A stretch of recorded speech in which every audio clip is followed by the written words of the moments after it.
Welcome to Green Angle, the show that explores the environment we live in and the ecological problems we face while preferring sustainable solutions. I am Ugochi Olibo. Today, we are at the Halton Lunar Hydro, a co-housing community hydro project, which is aimed at providing energy for the community, which is working hard to live sustainably and reduce its carbon footprint.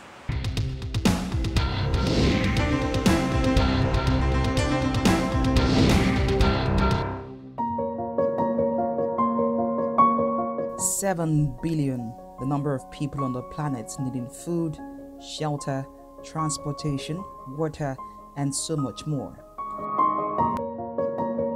With this strain threatening access of future generations to natural resources, environmentalists and lovers of nature are seeking ways to reduce the burden placed on the planet. One of such ways is co-housing, an age-long method of community living and sharing. The idea is to have an intergenerational housing community, and ideally there'd be people of all ages living here, and we do in fact have quite a few children, and then sort of people who are working age, you might say, and also some retired people. It's a really wonderful environment for my son to grow up and to play with other kids, to be safe from cars. It's really pleasant and convenient living here. So by the river, you know, there's really nice views of the water going by and different birds and animals. And the air feels really clean here as well. And then also, I just like the idea of sort of communal living, being around people who share a kind of goal of supporting sustainable lifestyles, of not having too great an impact on the environment. I think that we should all try to reduce our impact on the environment. I don't think that we can all do that all the time. You know, there's the way society works today, it's difficult not to have any impact, any negative impact on the environment.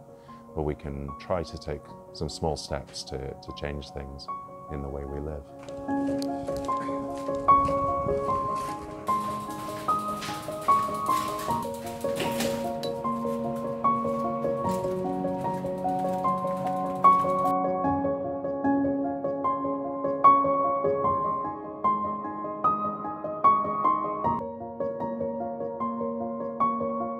For me, because I've only been here relatively recently, for a short while, we moved in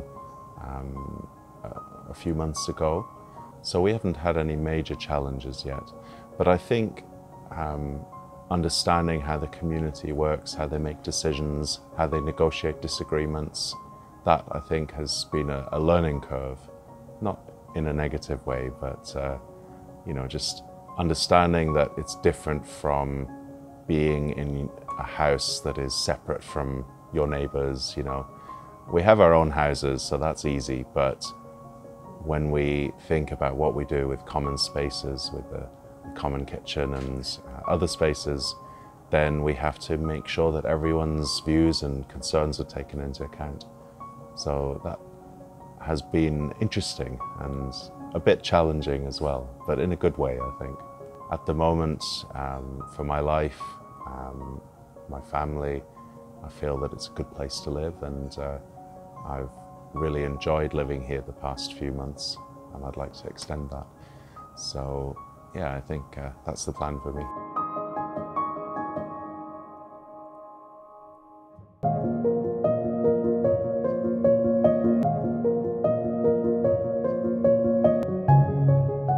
It's important for the government, for example, to create like what they call it, like a friendly regulation or policy to support that kind of community or people want to, if they want to start a co-housing, they need a lot of support. And what I learned from my project is the most barrier or the most difficult part is about the process to form the community. to have the common understanding, the common ground. So there's the two things, from the top down, from the outside, from the government, from the bank, from the financial institution, because they need to give a mortgage, and it's not easy to calculate the risk. Imagine you have like 40 people, they want to buy a land and they want to build. It's for that kind of a financial institution, especially in Europe, to give kind of a mortgage. Yeah, it's not easy for them. So the government maybe need to solve kind of this problem, giving a funding or initial investment, whatever. But also the process is from the community. You need someone to help this community to go through that process. It's not just suddenly happen. You got 40 family, 30 family, and then you just agree for almost everything. No, it's almost impossible.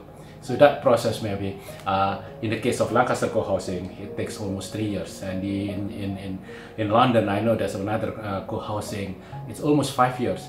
In Scotland, they are still ongoing process. So that kind of process is really, really important. And there's another field of research, we talk about this in these cases, they call it community of practice. So maybe we need to bring kind of a new ideas of community of practice, how we can build this community of practice. And if we set up this foundation at the beginning very well, then I think the process will be run smoothly.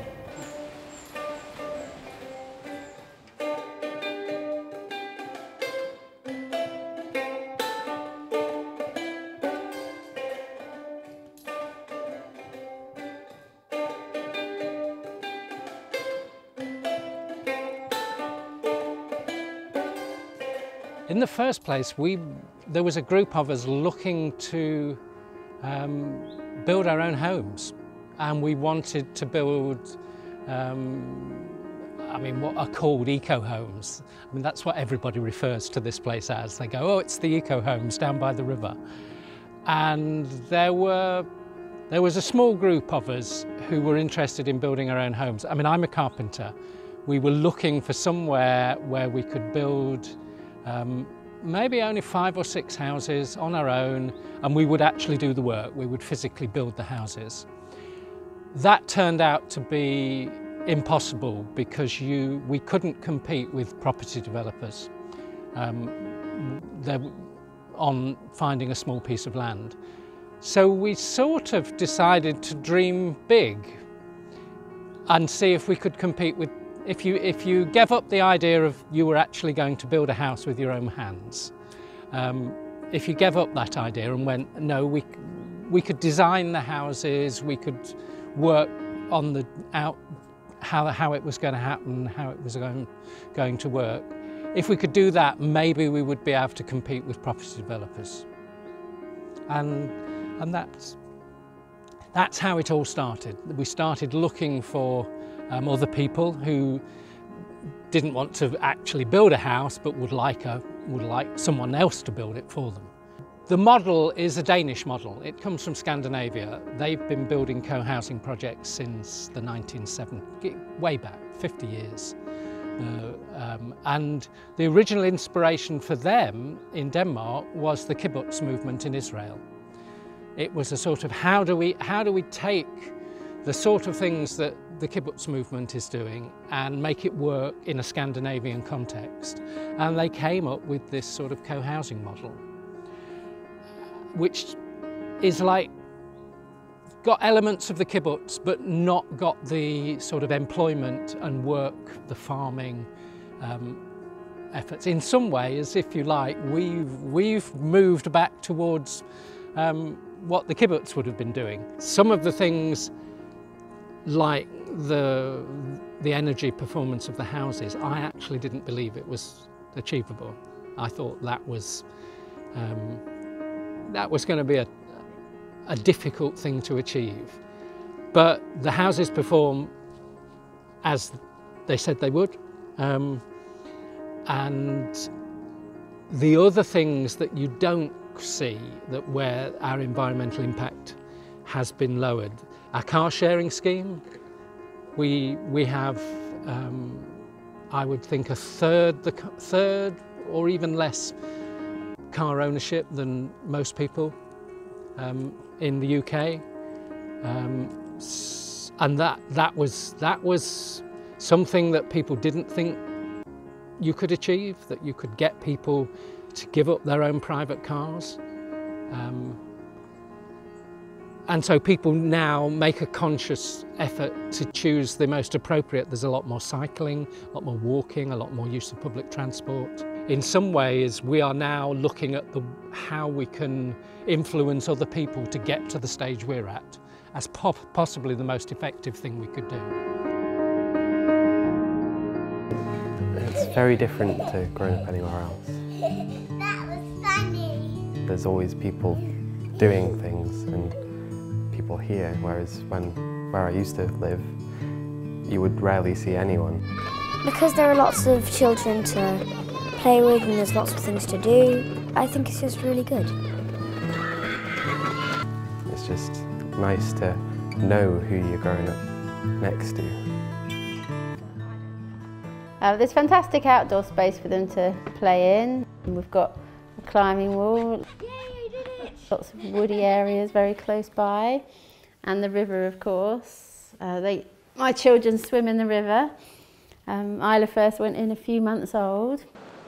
Quite a lot of freedom. When my friends come over, we usually go on the swing or go in the forest and explore. You can just like walk up the street and up there's the house, the tree house thingy with the trampoline, the hammocks.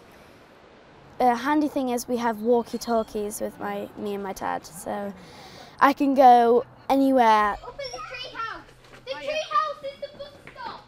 Oh, the pedestrian street is really great for the children because obviously there are no cars, so it's much safer for them to be able to walk down it. Also, we know all our neighbours, so it feels okay letting them walk down the street independently. With the children's room, the children have got their own space that they can play in, which means they don't have to be in somebody's house. And she could go down the street because it's a safe street and knock on doors and find someone to play with.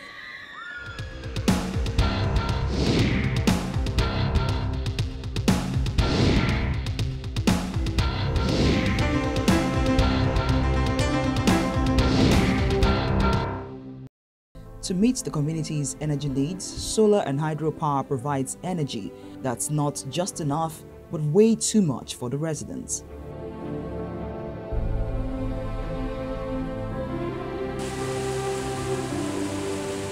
The hydropower project here is built sustainably to protect the natural ecosystem.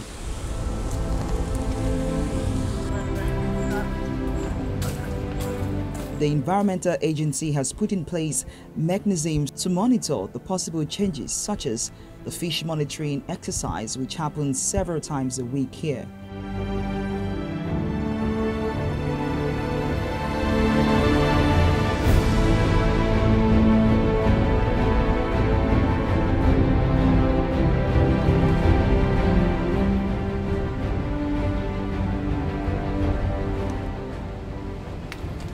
One swam past me just then. Really? Oh, I've seen it.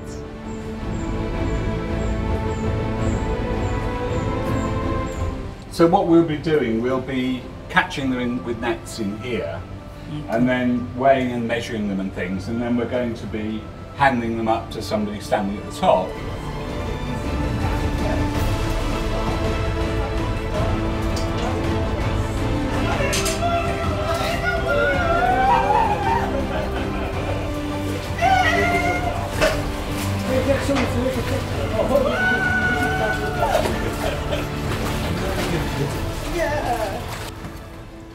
Yeah, you can see the lice there, behind that to the dorsal fin.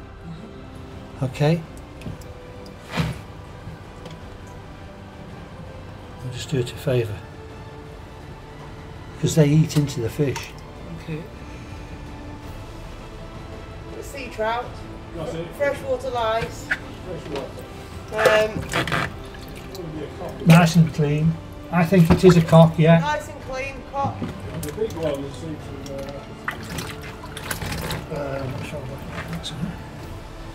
I'd say 46 centimetres. 46 centimetres. No.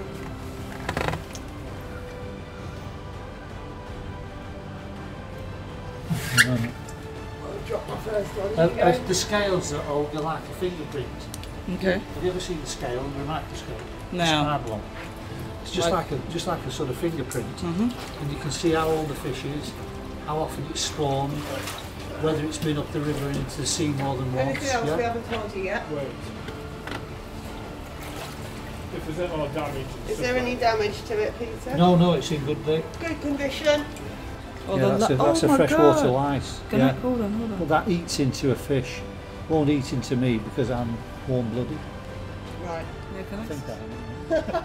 Sorry. Last time I turned to a fish. So it eats into the fish? Yeah, that they do, yeah. They're lice. The worst ones are the sea lice. They eat their fins away and effectively kill the fish. That's a freshwater lice. That's louse, I suppose you'd call it. This part of the river powered mills for hundreds of years. So what inspired it was people knowing that in history the river has always provided power directly and also generating electricity. So a group of people in the village decided to put a hydro back on the river and to earn some money, raise some money for the village for different projects. So my inspiration is renewable energy. You know, my inspiration is climate change. I can see what's happening in the world.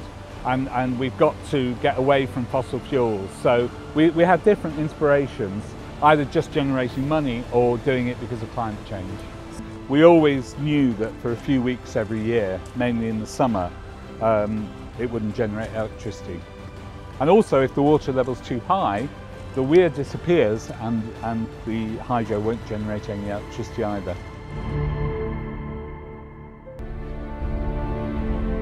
So what you have here is 200 kilowatt turbines, and these turbines were made in the Czech Republic. There was nowhere in England or Britain that makes these turbines. And these turbines, it's very old technology with a belt that drives the generator, and the electricity then goes down a wire to the CoHousing where it's used, and then out into the grid. And it generates enough for about 200 houses. There's a limit to where you can put a hydro. We looked at other places on this river. There are hydros, a couple of hydros further up the river, but you have to have the right place in terms of the amount of water and the drop. You know, it has to be on a weir as well. So it is limited. And it's also limited by the finance. We could only do this because there were generous incentives from the government to build renewable energy projects. And the new government that we got in 2015, the Tory government, is not interested in renewable energy, so they've cut all that support. So we couldn't build it today. It wouldn't be financially viable. But what's good about this project and about the CoHousing project is that it's people doing it for themselves. So this is owned by the 460 people who invested £1.3 million in the hydro. People from the local community and people from across the country who wanted to invest their money in something good. And the CoHousing is great again because we built it jointly. And also because of the way we live, we share lots of things. We have a much lower impact on the planet because we don't use much energy, because the energy we use comes from hydro or from solar, and because people there share ideas, they share food, they share tools, share cars. You know, we don't all need our own everything. It's really important to consider the environmental impact of hydropower because in the UK we have to follow the Water Framework Directive, and the Water Framework Directive assesses the quality of our rivers, and if you're installing a hydropower scheme it's important to see what the impact is so that it doesn't affect this directive. There are different species and organisms which are assessed, so that's fish, invertebrates, macrophytes, so all different organisms. So you need to make sure that the hydro scheme isn't having an impact on these organisms. So you'll assess the fish species, especially migratory fish like salmon and trout, and then you'll go down to even the organisms which live on the rocks on the riverbed, and you'll even assess them to make sure that any changes in any of the flow doesn't actually have an impact on these species. And it's all part of this Water Framework Directive. So we have guidelines and we have legislation that we have to follow to make sure that the scheme isn't having an impact on them. I think it's more of a balance. So we need to find a balance between the need for renewable energy and the need to protect the environment. So you have to look at, you know, the minimum impact that you can have with the highest amount of energy that you can produce. So it's about finding that. So we do need renewable energy, but we also need to make sure that we're not damaging the environment at the same time.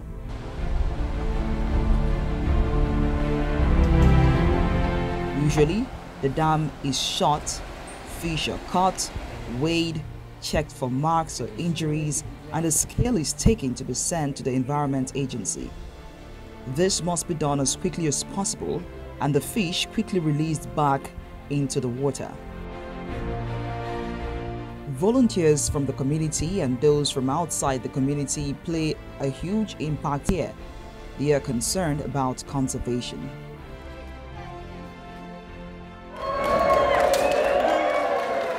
Well, we opened on the 1st of September this year, 2013, with 250 people and a mechanical elephant. In the 1950s, when Halton Mill was Loonside Engineering, they made mechanical elephants for seaside resorts all over the country. Halton Mill is now officially reopened, I think must be the word.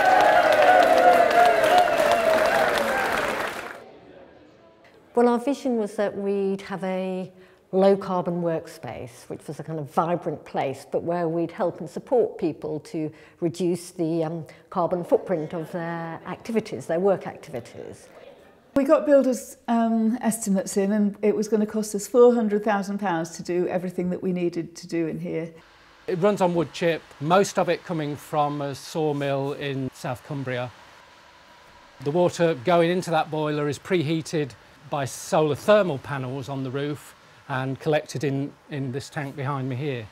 And that feeds 41 housing units and all the units in the mill.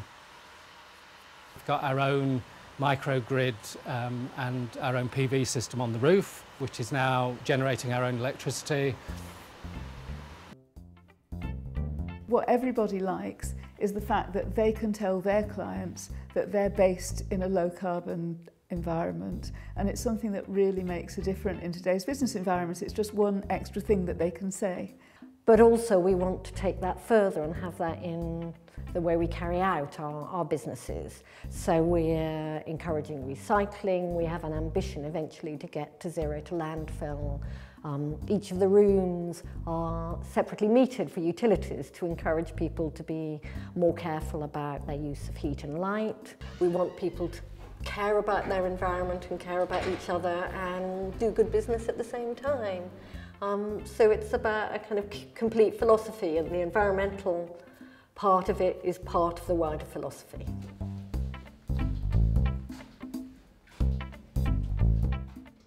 Community living or co-housing may not be such a great idea for many in this century, but for those at the Halton Mill Co-housing, it is a way of life they are willing to embrace to protect the planet of 7 billion people and counting.